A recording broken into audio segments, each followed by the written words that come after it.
చరణ్ ప్రస్తుతం బుచ్చిబాబు దర్శకత్వంలో RC16 cinema చేస్తున్నారు. ఈ సినిమాపై భారీ అంచనాలు నెలకొనగా మార్చి 27న రామ్ చరణ్ బర్త్డే సందర్భంగా RC16 సినిమా నుండి అదిరిపోయే అప్డేట్ రాబోతోంది.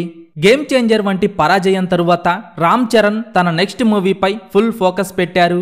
ప్రస్తుతానికి రామ్ చరణ్ లైనప్ లో 2 సినిమాలు ఉన్నాయి. ఒకటి బుచ్చిబాబు దర్శకత్వంలో భారీ ఎత్తున తెరకెక్కుతున్న RC16 సినిమా కాగా మరొకటి సుకుమార్ దర్శకత్వంలో రాబోతున్న RC17. ఇప్పటికే RC16 సినిమా పనులు మొదలు కాగా ఈ సినిమా షూటింగ్ శరవేగంగా జరుగుతోంది.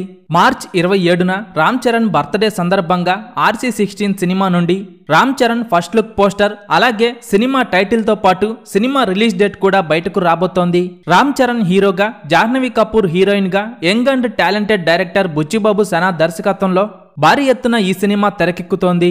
అయితే ఈ చిత్రం అనౌన్స్మెంట్ నుంచే సినిమాపై మంచి హైప్ నెలకొనగా ఇప్పటికీ ఈ సినిమాపై రోజురోజుకి అంచనాలు పెరుగుతూనే ఉన్నాయి.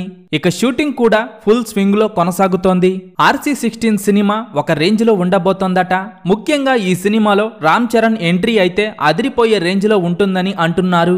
గేమ్ చేంజర్ సినిమా బాక్సాఫీస్ దగ్గర నిరాశపరచగా ఈసారి మాత్రం RC16 సినిమాతో Ram Charan pan India cinema రికార్డులు బద్దలు కొట్టడం ఖాయమని అంటున్నారు. ప్రస్తుతం సోషల్ మీడియాలో వస్తున్న వార్తల ప్రకారం మెగాస్టార్ చిరంజీవి కూడా ఈ సినిమాలో ఒక స్పెషల్ రోల్ చేయబోతున్నారని తెలుస్తోంది. ఇప్పటికే స్టార్ కాస్ట్ భారీగా ఉన్న ఈ సినిమాలో MS ధోని కూడా ఒక స్పెషల్ రోల్ చేయబోతున్నారని అంటున్నారు. రామ్ చరణ్ కి క్రికెట్ కోచ్ గా MS ధోని ఈ సినిమాలో కనిపించబోతున్నారు. భారీ హైప్ ఉన్న ఈ సినిమాలో MS ధోని స్పెషల్ రోల్ అంటే బాక్సాఫీస్ దగ్గర మాస్ రచ్చ ఖాయమని తెలుస్తోంది. ఈసారి RC16 సినిమాతో రామ్ చరణ్ 1000 కోట్ల గ్రాస్ మార్క్ దాటేయటం ఖాయంగా కనిపిస్తుండగా రామ్ చరణ్ హీరోగా చేస్తున్న RC16 సినిమా కోసం ఎంతమంది ఎదురు చూస్తున్నారు? అలాగే ఈ సినిమా బాక్సాఫీస్ దగ్గర ఎన్ని కోట్లు వసూలు చేస్తుందని మీరనుకుంటున్నారో కింద కామెంట్స్ రూపంలో చెప్పండి.